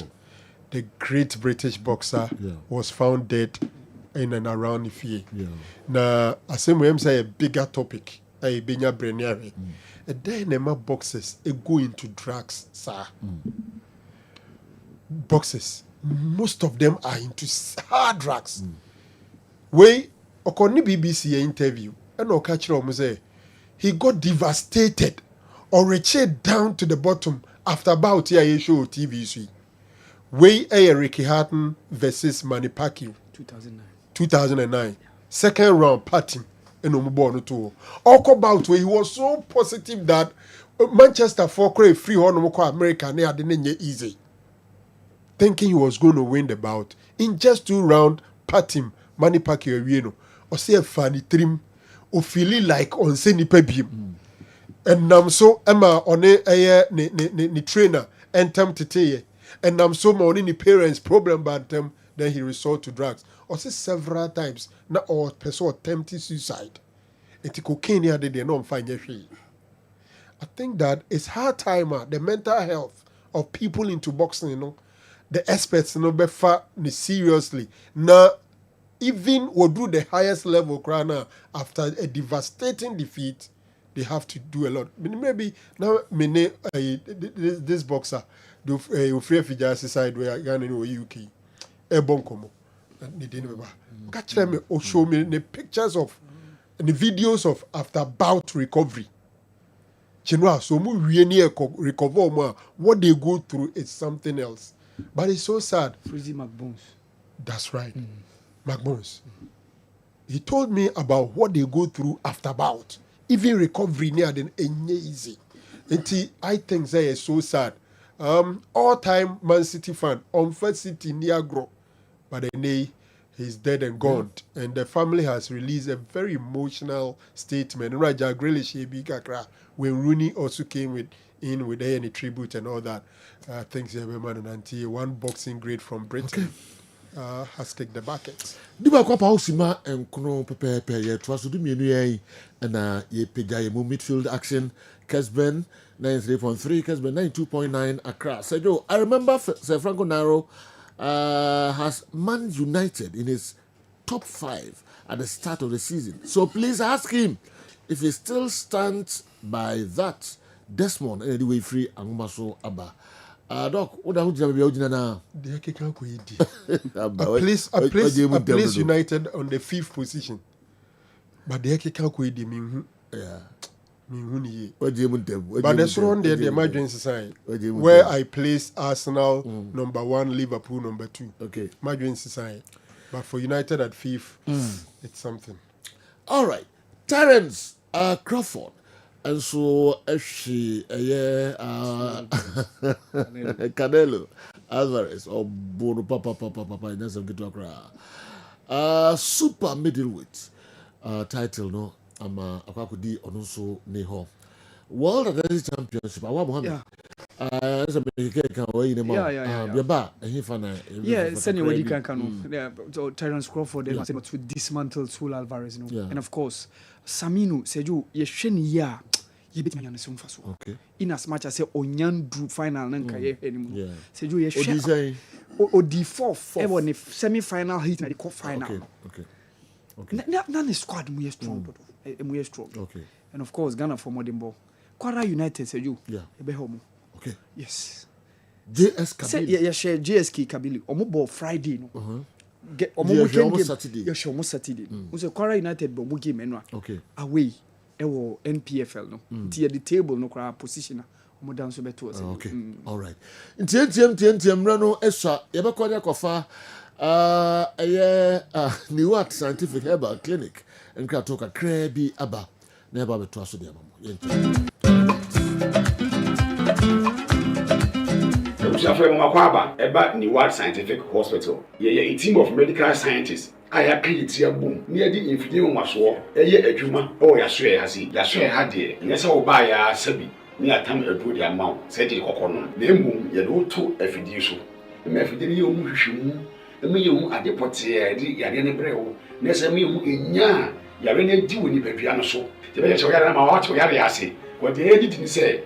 See, baby, I said, what to wear the Asia, which in 2 ascentem. Open what scientific hospital, Dr. Phobius, your Jumani say, and Buna any time or what dear Eddie Dumiano, Yenyamu, Nafe, in Renwakasa, whom my friends have fight to chemicals, no. Yes, struck same in Runo, Nayan from Fremro, and for a mount. If you are kidney, no, Yaria Bemo, kidney, no essay, young Kwana Ganaha, yet take a habine, Eddie dialysis, our kidney, not say I could do said the Kwanwa. Nyarishemu na nyedi dina for ni chirem ewo ni what scientific hospital bofra ban e boye ama wa diabetes ye di bofra ban ene nyama bi efra e di ma wa e be bo ma diabetes na o sugar e cost rupi no eno so aboa ama etimi abafum e bia na o hwe misisi e na o problem pa e yo mema sem baba bi wonu mu a onya tenkan kora so mo ba beda obo nso otimi nya hode ne pagya no no obehye mu a ehye mu ana adwo ene obo nso atese ne bema no ensore kra ebia na no bi oda so a wonom so yoba na utie me na se eya wo no problem ebia na fibroid na kosi a wo no kwan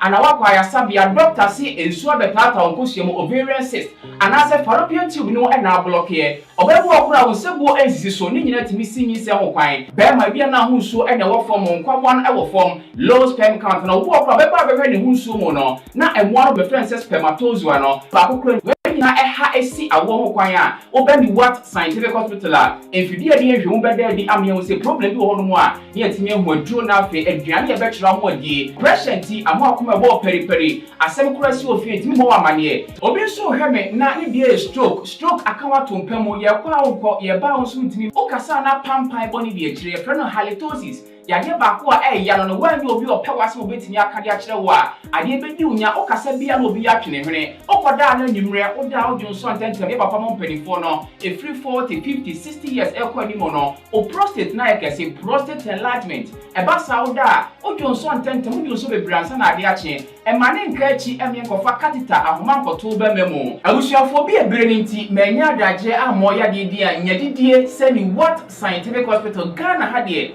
o pa ya sabe ya dia ba film dia fidie ede twe enubena ena fa hode ni fra haban mu ede saw ya de ma wo a na eyeni what scientific hospital yi wo Kumase Atonsu Monaco Junction ya Dansura Bank no ene bi ene mehwe enkran so ye o ma 7 ye ben Janet Corner dan no 0244 087687. In case you are watching us from any part of the world, whether you are in any African country or you are watching us from Europe, you can contact us on WhatsApp +233 244 087687 or on Google Map. Just type Niwat Scientific Hospital and you'll be given the exact location. Niwat Scientific Hospital. Nyankopanda Rumenti Wamoto Ebeba. All right. Yemamu akwaba biom Emra Midfield Action Monday edition. Emre eni wamiko easy waterproof paint kofi amwakona yakoti nkomo kakre free no nafi Awa Mohammed at the Africa Stories no athletics and sensem kakra boxing enso kakra ansana the official nyina kakra enso atoa so league matches out the course so Enra was sentence no the hunsem ebeba Enra ene memenda Fiada the end day, we can't hold some kakra a year memendano. Na Saturday ni Sunday matches. Table ni small do we see you know. Ye yimga krebi and sana dumi no abo na ya pija ye mu. Kofi amwakon. The only say Kofi ye pentema ko ye. Ye wa yim. Ochana me sheme tuntum se gidi. Yes. Ye great king, queen at that form. And the can you say ye be mobia shedding. Sergio, you didn't check a seven what for no for on this biggest sports platform. Hana we are seeing 8 years abri. Now, I mean, says Sergio, anything and the more point them gacano. It's the make a chairman, my member pan say. So don't for being out the moon, was if you are paint one was one day. Ye can was a macho, ebe bow, ebe preserve fino, ebe mo fina a pabney, ebe ma won't die now when chance na a leakino. Simple wapatabiana, we chose be a leakino. Ebe solve from today onwards going. To the make a job and say fraying. Ya so ya kese pa na e kan na ya Beka Junction. We see what traffic light na se pay. We see abeti me kwa nanti be 5 minutes bi na wo your factory. But say okay na so ntimi nanti abi frey was 0593 70 76 96 0593 70 76 96. We any factory number now o fresh is no place with others.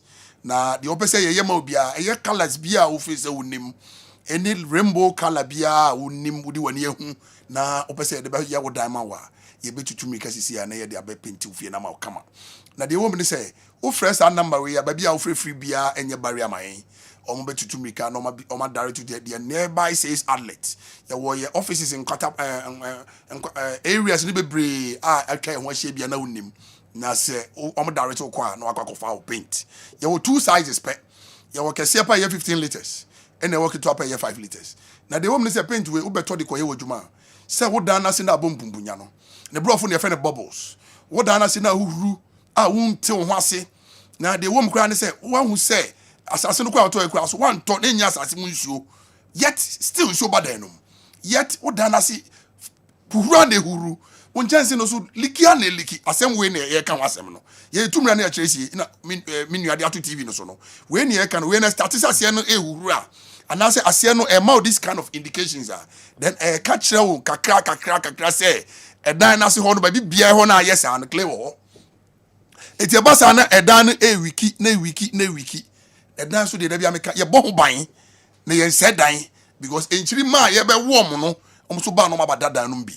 Sa so na won chance na enyu no a no nti won chance na so awe na che no ye pese ye buta ye titi kura nti ye boda ro ni se ye pese dan ye wo Kumasi ne Ghana ba biara eye fe sem se de mo kwaburu kira mu no enne ma mo ntran ho ma mu fie ensei ma mo ntran ho ma mo chance so enye basa entran ho nka so bi na de agya wo nti no emfa ho Oba beto easy paint and ye painti obi de ya chief painter si obi chance dance to say there anoma bia osi obi prebu obi dance ya de kan nyina ne say ye ba wo da no ye pese nya facelift but I titi easy and yabre no Ghana ha ye pen ye ton painter ye di paint papa ba ye say bodero ama ewura fie biara mu ewura school biara mu ama nkola afi ne ye be wo mu ka beti yenka na bi obiara hu bi sada na easy ye ba no ye 2 million ya kyeresi wo dan no chance na awe na kye no no nti de biara da ahoho na benya gise okosere obi bibi na beto wa gise okosere obi fie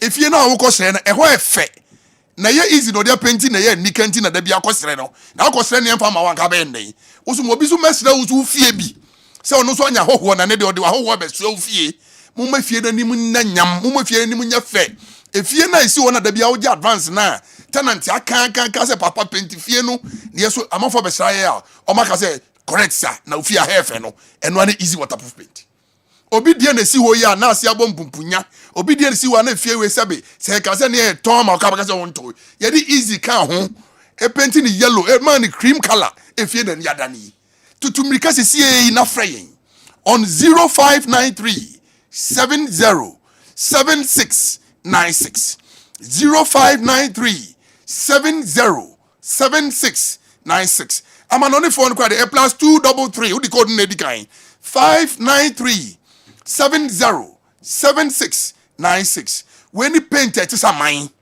When the painter out the count down no who does all betoye. Where's the painter? If you bought the Rui, Sergio, I can obey the complaints be a bar. I can bomb man here and I can catch my boss. And that the woman say, I'm on for complaints be a my. Eti de kani na ne say sa platform we say ade a wo ton nye papa enya de a Kessben penny for be ma kwan se jo kra em ma kwan easy de o de ya na o de asem se sie ye kese mi ka ofie no wasie wie wo de plaster na kada no ade a ka ye paint wo ye painter na da bia da ne da pese wonya dwuma ya wo ye painter na pese nipa ma contract ye every day obi o pese de bia onya swimming pool ya obi de na ye gina mu a ye paint yo pool mami we papa we o se fie we bi pu we da bia mafo be dem no mo se paint na wa ayom ho and so papa o da na wada tutumika is abaji easy waterproof paint no ko ji sea blue no and ye sea blue no e paint pool no mama na nde o da na wada you ye tumria na ye kyeresi enwuma ye nde ka se de ni na tu TV so a ade be chi ade be san na de wo mu ne se esan se ye nim se sika ho odin esan se ye nim se na nye easy so betimi apagya dan si ho se o pagya dan si ho a na wo de paint papa easy waterproof paint. Now easy ya baga na over 40 years. Over 40 to 45 years and still counting. Ye nya sembiara da. Omo to painti dia na edi ho adanse ye. Fa na manfo be fa de ko chiri ko yom nwuma. Make a hostel bi wo wie, wo dan one room bi wo wie. Wako hen obi dan bi person move into it. De be bo we easy waterproof paint. Easy dia wo di paint wo dan mu a. Da na da no ye yie. Enya fe ne ye be ka je say this how two control baby be nanu nansa ansa na wabeda odem e paint out the paint wo dem a enye watadem enye paint out ho twere walls a e disappoint wo amgu anim ase wo dan na wo dem na wafa ho tete no ma wo fie so nkasa ma wo enye dan de beti sika ton ne ma boarding ne de aye ho na fie dem de pampan eni se ase nyina bombumpunya ne dem ne ya atade koba easy waterproof paint ya ba se ya pese wo dan na ase nyina frofro no wo dan na chi na ase nyina frofro no wo na wato na ase nyina frofro no ama walls no e wiki no ene de uhu one day we betia na gra na block ni na gbogu form ana se na fie na gbogu form de e kan se ye mpene sa tutumika na beto easy penny painter na wo de kan wo dan a wo da no wada easy penny painter wo ton ne no de yo swimming pool a amanfo beba beda wo hotel da ne da amanfo beba wo fia besrew da ne da se ye pese agi ho ha ebia nanu nansa na de mo ne se mamu mie ntwen se nipa na be free mansa ana mamu mie ntwen se obi begia ware as a fie na si over 50 years a yem painti biem no asa na makọ hwe paint mumie painti fie na fie wo kumasi nyina ne ye surroundings ene ye new sites ene ba bi etiti bia no aye fe ti se onyonku bi oben wo no painti ni David easy hwe fie obi a ne share wo hono no fie na ye ofie e dan so bebre enu nche se easy no ne bo den tia ne bo nya den ebo na de gin ne kwa ba bi kura saka ye de bi ka ho ba ye hu se ska ho den etodofo ebo na de gina ne de gi easy penny painter ne kenten de adabraka kenten nya de a ye de consume ne ye ba ye easy waterproof paint ba ye yatimi approve kire wiase ne Ghana ne asantemai se ye de kenten consume ne ye de wo me se me kenten ne simi mi sa difference yi de no ye tum ne na de a kire sie eya ne ye pese amu di achi nye bebre no omo ya no madwenye omo ntanta no omo nya adwemu fan se de ka ye papa sabi enya nyankoma de bi ne yi no ha enya agro bi de di kan kenten ye fan studio de to so mienu isu ye fan studio ba Kessben penifo so hwe ye hu se oh ye mane de ba na se de o kanet ye no kra enso hanti ye no kra su nti no me de ba kukra nso ha na we de oda roma wo fia hwe me life e bia na nne de di kan easy waterproof paint ensure that me di group kentenum no na di easy na ye kentenum kama na Sergio Wadaroma se na o kan me maso kakra bi na maso ama camera na life e bi fa ho ketua bi Sergio mamente na paint enya papa san ka ye dey e wa kwa guzo na ni na ko bia wo fie hwe na live on TV live on Facebook mo say asema brand take ende ntisa Sergio Wadaroma mama so bacho wani wo haka kran ka hwe mame wani ho pa e bia so ha na Sergio correct sir me bacho me boss na kasa no me twachos mo am go fie about you so ko be twach me say bibi no it's easy dia no dia na o dia asem enema papa nko an ye bohu dawuro enema papa nko an ye toma Ghana ne asantema ne wiase me maami a wo fie wasi wo fie wie mo de dodo na akra de madan ne mo japade enya mo nanfofo na mo busafo ma wie ma plaster wie na mo de plaster na kadan na aka paint se o peje woni hwesoro na otutu mirika sisi abra yaso ye mo ba am say easy papa me here easy waterproof paint e bia kase no 15 buckets me here nketwa no so be 20 buckets be compete me hostel be compete me dan amisi be compete me apartment easy you tie ye din ye bobra ye man e pese nema ye fe na nema ye easy mamo na mu fie nya kama na obi ba na obagie a na ne aka se fie oberenti de oh ha federal na ha nikadoro free say on 0593 70 76 96 0593 70 76 96 Sergio una kai asempa etia ade papa so yenka ho asempi Sergio so me so say complain bia mai debi e bia na rofi Sergio debi okay mo atie fortimate debi omo a wo recommend mo nyina omo nya resource I like that me sorry Sergio Freya for the last time on 0593 70 76 96 Sergio from easy waterproof paint me je so no more leakages Sergio nya me nya okese onya wonso kese na onko so nshao Sergio ma me ntia me papa bi your friend Dr. Brown on a Pan African sickle cell the whole of Africa. Baby will be a papa. Mechia, Yaminyan Cassia. All right, Papa, you chow pa. Easy waterproof paint was no more leakages. Yantwa Sunfa and Mama Muhammad Baba Transi Nafi or the stories no Krabi Akahona, ye the fear dear, and so atwaso de Mamo Ghana Premier League no din and Kumasi Santi Kotoko Eko Brekum Memindano. I could say Brukum Chelsea Kabakomo Antimi Anti for the first time in some 15 years. And Yasim Kitwakra and the other results. And in Ano a free move and so by Coach Karim Zito. Congratulations. And Memendano Ono Mranchano and Bomode Papa Nations FC. Actually Nibre determination and the seriousness.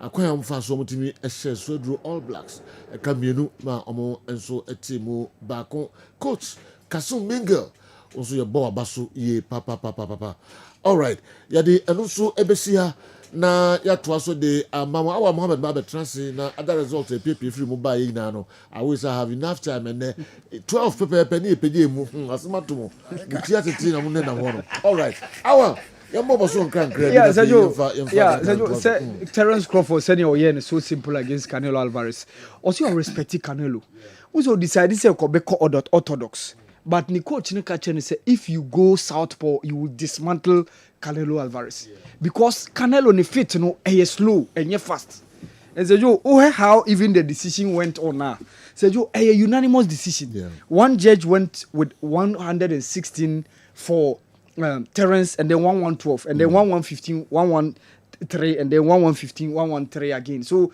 unanimous decision it was too difficult for Canelo Alvarez for him to defeat Terence so Terence is now the undisputed super middleweight champion said yes Sergio Udika and Tujano Sergio me heard Ghana for more over the weekend what went on Antoine Semenyo was on target for Bournemouth in their game against Brighton and Hove Udika ma assist Sergio before say Obeshe go no and Jordan Ayew was on target and that was how Antoine Semenyo scored that game, the match winner for Bournemouth Brighton and Hove Albion omu game now omu lose against Bournemouth no and this was Jordan Ayew when he scored against Oxford United Sergio that game also ended 2-2 draw and Leicester City went away Oko French League 2 now Sergio Augustin Boachi former winger of Wafa former playmaker was also on target for the club Saint-Etienne and they went away to Clermont-Foot and they won by 2-1 interestingly Augustin Boachi had the match winner for Saint-Etienne in that 2-1 win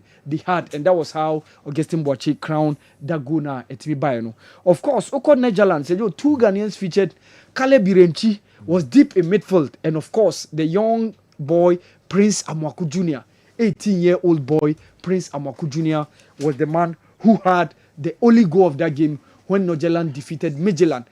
Only a goal to nil. Sergio, that was Prince Amwaku Jr. goal now a Barcelona over the weekend. The Denmark League, and of course, Sergio Oko Serbian so Douglas Owusu Eshego Emani team Radnik Subolika, but Sergio unfortunately they lost by 3-2 against Radniki. Serbia League, and that was how it happened over there in Serbia. And Douglas Owusu was on target for the club, but Sergio unfortunately they lost by 3-2.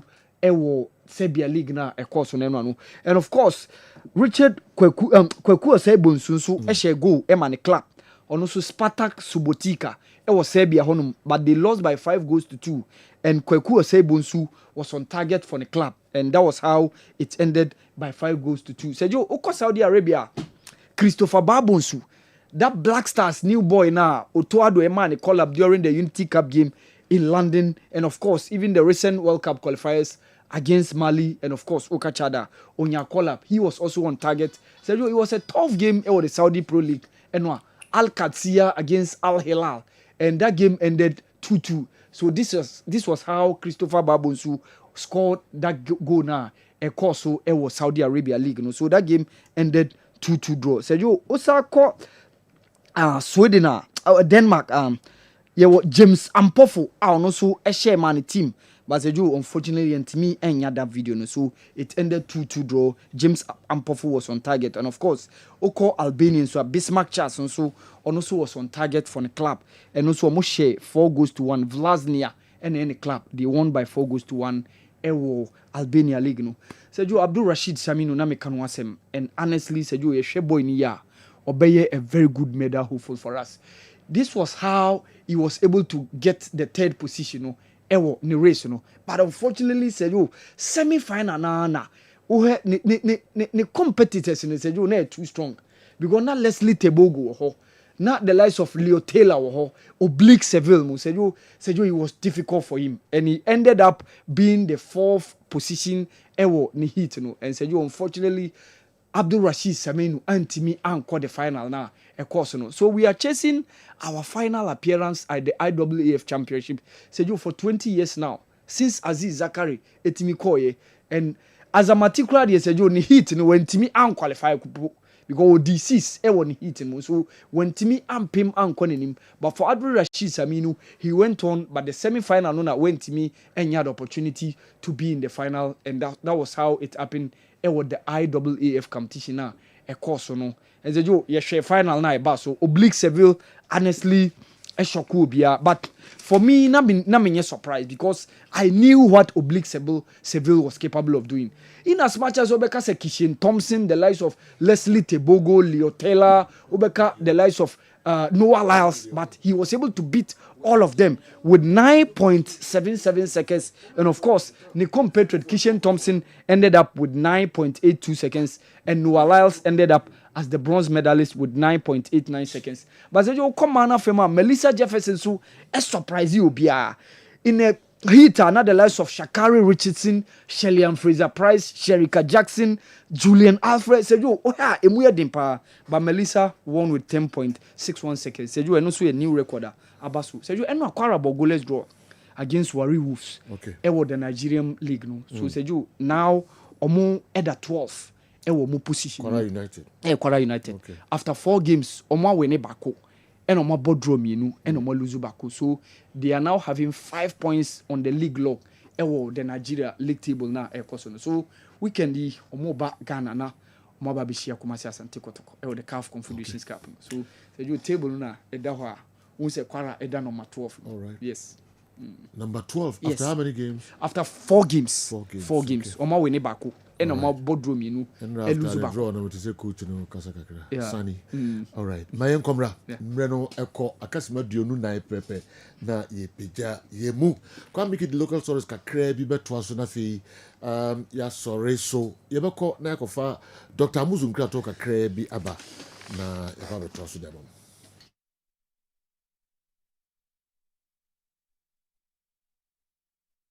Akwa baba Amuzu Herbal Clinic na yede drobia ba efre Amuzu garlic bitters eyedura emamoje die fusane ewo nipadua nu mu eyedura ebua ma obia ne pressure ewo soro eba fom pa obi so a otiemia wadress rade abro so obehia Amuzu garlic bitters. Amuzu garlic bitter prevent numbness so obi se mensa anasa mi 983 nedro eye Amuzu garlic bitters. Amuzu garlic bitters controls urine flow. Die odun so bebre na so so basa no onye Amuzu garlic no mu a emeso tikura. Amuzu garlic bitters prevent sciatic pains. Obi say doctor me to ase twetweme unye Amuzu garlic no mu atu edi. Amuzu garlic bitters is good for stroke patient. Obi anya stroke, obu a stroke na bone nkaye Unya Amuzu garlic no atu edi. Sama dre na sofu bi onya stroke for years. What thought wa mienu panom. I na wetimi asore ananti waka. Amuzu garlic bitters boost the immune system and fight infections. Se utie me na se uyo chirembe wu yare biya ba bekra wa. Kopa Amuzu garlic no mu en ne mo ho ye dene. Na kutie nyarewa. Amuzu garlic bitters prevent body weakness. Obu ha ahomre woni so. Amuzu garlic bitters dilate the arteries ebia intinimu mamoja ediefusani yie pa. Amuzu garlic bitters support the pancreas. Amuzu garlic no pancreas no ya de ne modidi a ekotwetwe sugar na glucose na mu no me so te mass sugar eba normal. Amuzu garlic bitters improves vision. Obu oho a ne pressure was with man ade hunu wo form. Onya Amuzu garlic no mo bua ma friends weni na eye wisi no we hu ade yie pa. Amuzu garlic bitters prevent palpitation. Nipa bia home ban sese home no e wosuru bebre sa kope Amuzu garlic nenom. Amuzu garlic bitters prevent insomnia. Obu ha obre panse wada ye frade bi zinc ene sulfur e ye rich Amuzu garlic mu ye ko gu mu a na ma body ne home na home bo se nche na wada enti de na ho edi ma no kope Amuzu garlic bitters nenom. Amuzu garlic bitters enrich in allicin and selenium, which helps improve blood circulation on the male sex organ. Inti bema osi oda humachi antini bema nkano. Kopa Amuzu garlic no mwe. Nimoja ni die fusane enko bema no hunadechi ya watini nka. Amuzu garlic bitters is rich in agioni. Ena musa agioni ninti ɛbɔ mmaa awodi akwa no ho ban mmaa sebuo mmaa kosuato nyinaa no ɛmane nyinaa koso kama enti ɔba obu ni se a emba yie wobɛhia amuzu garlic bitters ɔba ɔmpɛsɛ nawo ɛte konso hia amuzu garlic bitters ukɔ drugstore pharmacy anase herbal shop biara wobɛnya bi atɔ upedro nsemise bi nso a no afra mi nama ɛyɛ 0247 776743 0247 77 6743 Amuzu Herbal Clinic Mauji Hiochalo.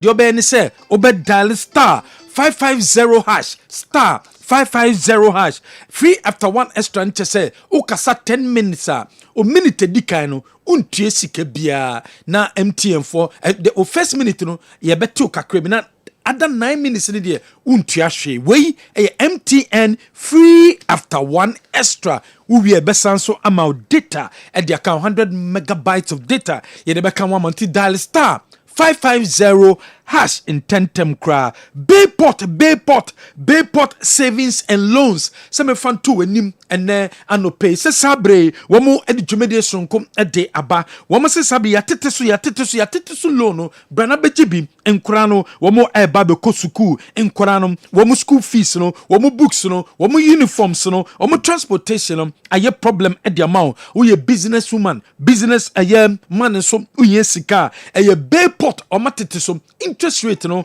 ewo form your branches outdoor ewo Kumasi amekom ene aboase bekwai sunyane brekum bebiani ene gosu nyina no okowa obehu Bayport ewo ho high sense say ene bomaden na ofie na wasiewie no hotel na wasiewie no wasoro dan na wasiewie no uhia electronic appliances e dia call ebiti say television gas cooker washing machines smartphones sound system water dispensers microwaves blenders rice cookers kettles irons air fryers and a pebiato a high sense dear and a papa utopia yebema 5 years warranty and so our home anunti and I was tentem okope high sense DNB now timitom na utimi AUC na faso ebaso a day a mom Jumedie sonko ebaso IDP education Ghana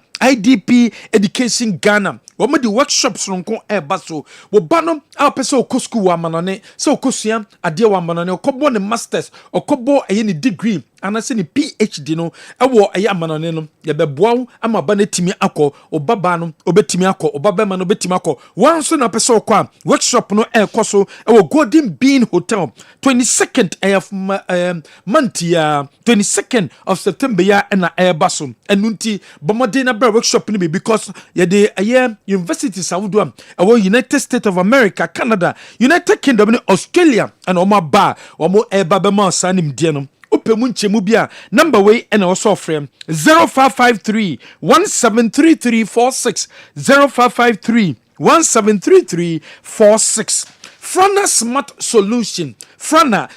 Solution yen ene se nyema bia bia wo fie no ye be delivery at the mom open so oba ya say ya ye be boaw amansa etima kabi so retailing and as wholesaling and abesa wo ye number ni wo de tro ye number na di kan fato 0571 400 002 0571 400 Yawa hinsen any China more any din hwenimum uhia portable gas stove microwave and as writing tablet yabema biato bakwana mienu opedudu to akoton a yababo amansa kebi bluetooth speakers na pebi and also per ring light for game days yababo amansa etima kebi ni nyina ne se wodo ani ebeche Frana Smart Solution open smart watch for fitness yabecho said wo pomudin esitie o pressure said esitie airpods and wireless headset for niche Frana Smart Solutions 0571 400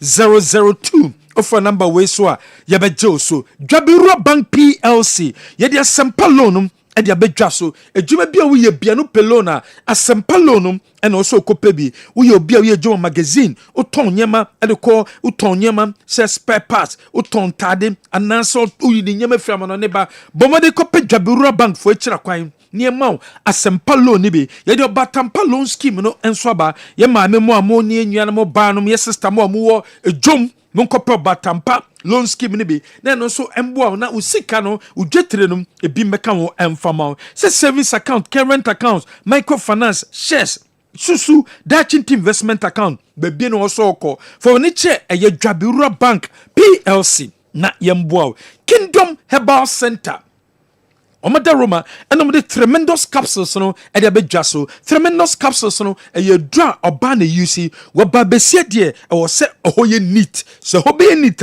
a tremendous capsules pampa na efiri ɔba no enkoye ɔmenses no ɛmbɛyɛ a tremendous capsules ɛna ɔno mu a ɛbɛtumi aboa kingdom ginseng power bɛma wedro no bɛma stress ɛhaw usisi yareɛ no mpɛmo gudeɛ onya deɛ ɛyɛ kingdom ginseng power ɛna wɔsɔ use woyusu bi a ɛbɛtumi aboa ɛna de kingdom garlic capsules and bitters ɛde abɛdwa so obi a immune system no wɔ fam stress ɛna ɛhaw arthritis ɛyɛ na onipadua na titriti hypertension stroke ɛna ɛhaw a ɛyɛ kingdom garlic capsules and bitters and now no more ebeboa any drugstore any chemical shop bi abekobia no obenya bi ato ye number 0597 298 855 the luckiest bomandina dialing star 712 hash star 712 hash na we choose option 1 wow to ticket amount one option 1 we choose option 1 via no sanso choose another option 1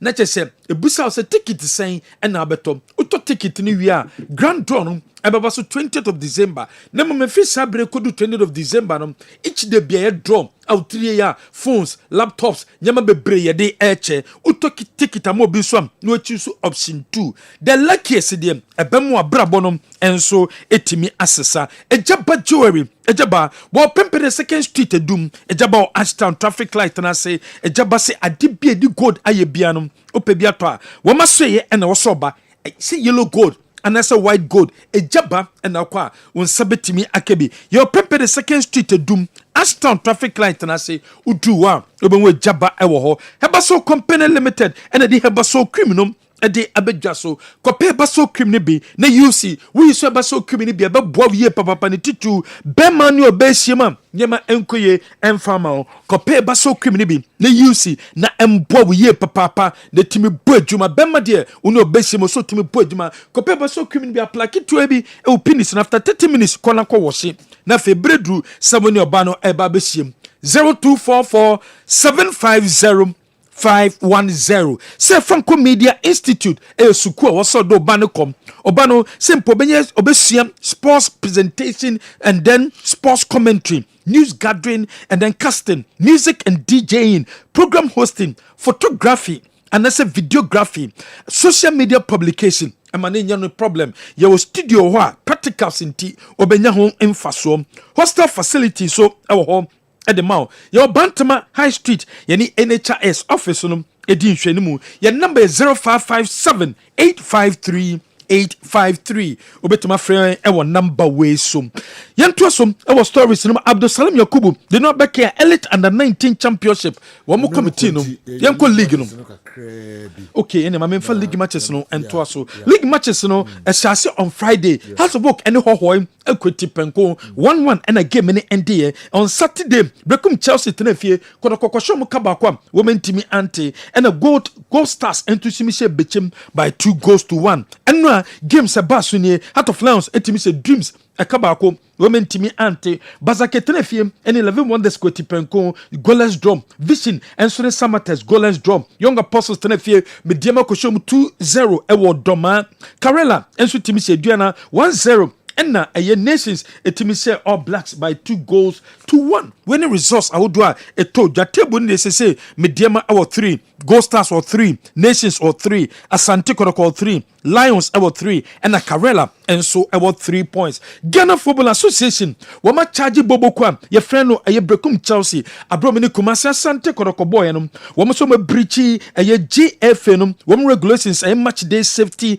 and security protocols no wama e breachi ye de di kan na Kwame Nketia wono okọ inner perimeter asanso allow emankofo bi ko inner perimeter wam enise wama ekọ sanso enna aye players wama si akan e de ma brekum Chelsea wama players ni Jesse no echi no wama ncho players ni din enso amfan to eno so eya so twen enna aye club aye brekum Chelsea so mandatory pre-match aye briefing so head coach wentimi anko eno ti a charge say womo forma no ye die nsem embra dachena Kumasi Asante Kotoko nra eno mo kopie mu awakra nem 2 training sessions ebeba so de amatim no eno ne sise dom de Kumasi Asante Kotoko bobo ekuo no ahead of Sunday game a womo bom abra womo ne Kwara United ebobo over the weekend no Kwara womo so ebo womo league match womo kwa way womo ne Wary Wolves eno kosia match ne endi goalless after game no and Kwara United for coach wodi tuja se Kumasi Asante Kotoko ball womo kwa way ko bo we pa abra womo ne Wary Wolves ko bo de Kotoko ntimi mbobi say na Kotoko ebobo bi say kura na enye ye because womo results womo konya won chese mba Kumasi a anaso mba Ghana womo bedi nkunim. Now we got this. I believe as a protocol, I don't do more than this. You see, if we can survive like this, I'm sure that we are going to survive like that. We cannot play better than this thing that we play today. We had a lot of pressure, and when we survive it, we are very sure that we are going to survive it. Now we got. When someone a coach of a year Kwara United they atujwa ahead of any Kotoko Akensia babeko so Kotoko Saturday omukonya sweet victory ewo brekum nenye easy chairman solo and any team omuno kopie mu ho a omo first game one new chairman edema Kotoko chairman solo wono ebo the first game and so nenye easy supporters no ene mpanyufo awdo a womo team na chi nyina no womo celebrate ye papa and so ewo match day no anase match ne ba na wie no chairman solo kora team bass no any players ne kasai etuomo ebo edomase o victory wo musa kan coach Abdul Karim Zito enso kasai wase sabre win we de ne nianti yi papa se wotimi enya sa win we wase onye surprise because players ne modimbo no na e wosoro and to look forward say match we ebe motivate Kotoko na Sunday game o mane Kwara bebo no wo metimi edinkunim enso ho ye toaso e wada stores akofrim pomman so wono so dinkunim. But Ochima na difficult game ye papa and a woman so a boy Premier League no na te say woman so head of Africa abra woman JSK and so besia no so edinkunim was in the omo kopie mu akra na makoto omo preparation so coach Ibrahim Tanko kwa we ko dinkunim dem but o game no na 50-50 game although na omo bo away dem but na game no emu edin ye papa January yemfa insia because Kwara United near Sunday, right? Yes. And Saturday SK and Gold Stars Accra Accra Sports Stadium. All right. Yemfa no sinsia na amra no aka be sima mo trip be na yepeja yemu chairman Alexander Manu and we who so ani agi to nyom kekam sada woni jem sire ngwa boy nkomoy for nyina etio laja mame na wase obaso no dom ne bai yes yeah and I say promote a game no okay ekobono Accra no one say e be bono home away from home nti had them the Kumasi dey akọ okay nti arrange buses in and out to 220 Ghana cedis okay 220 okay but then no say you trace kana answer na adana so ko nipa do be trace kana be hunu buses do de be ko say me ka say the 10 buses 4 buses na ko but do be trace kana ne be me hunu don do cars do de be ko nti wa we ready so be ko bibia no fa number we say 0244 54 91 98 me vice chairman Mr. Patrick Adu say yeboa but and sane kana man conference ma sane ka ma friend answer okay o friend no me person me ko bie na afi do ne be ka wo send scan man na what's our let no okay person scam se be ka ma send scan ho dem okay sansi number no should be number 0244 0244 91 sorry 54 sansi 0244 0244 54 91 98 Patrick Edusei okay no friend me back come ever Sunday no you prepare say nansana manfo ekobo for na anye yi no amanfo ni gidi o team no mu enti na we a test case mai o he tama Chelsea ba if my memory serves me right on ba I mean the elite division mu no I'm say 2010 our first season no born Coronation Park in 1-0 okay free ho yen shamo mu da okay you quite best be a draw brekum ho de yen shamo da last season you quite train draw the name bi ho no you first go no bet ye and this season no or say you they do no and they do the team show mo and ahead of a crucial encounter against Kwara where the coach Keka obi a won more that's what I want to know I want be a no to student or not na ya marking ho da ama watch your work no marking on marking on baba omra yes you can papa omra I mean talk is cheap omra no be ho yuma nti na ma hu de wa na mani age no one say ahead of a tough game no and you draw and you lose but win the supported Beba Stadium and I mean Niaji Pan. Tiamiadma, Egina Motra than Yanko, the Accra Sports Stadium. May say a home away from home. Oko Accra, Kotoko was supported scratching house for Accra. You were supported Bibi. Oh, yeah, house for yeah. You were supported Accra. Oh, yes, let me know. I mean, that among full much. I'm a me Accra boy. Me my time crowd over 28 years. Okay. And to me, they make up. Me, I can't amount to boy pa. Until you go be to can't amount to find your flow be Sunday will be amra. You get things with the phone book or be amra. You must support the team. You win it. Now be behind the season we. We share your money be na head the last season. Because last season there are two competitions: the FA Cup, the Premier League. You say confederation abeka. You say Africa. It is so anye. You think home match no. Barbara Sports Stadium. You dey bet me. You bet me. Until me enko. You be paying.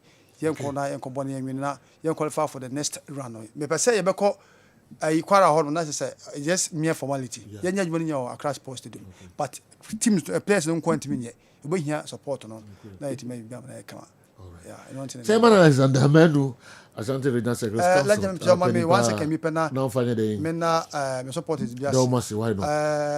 In Pasaitia Supporters Union. And no me ko. So bia ni abred den so pasa oba join second so. Tinno me bo anan me me organize ko. Na do ma ko hu won mo no. Chese na enya sanketwa. Chairman ampofo me bo abaso ye pa. Enche obenyo mo second number na bi be kama. Okay. And na mo ni jempa. Enya sanketwa. Esa wani dikura on tise ko. No the whole me ko kwa ma need the whole day na me do fie. Na dey big. Na me ya kwanchi na ma asante ko to na dey big pa. I was mu huna o mu Wollen Clay.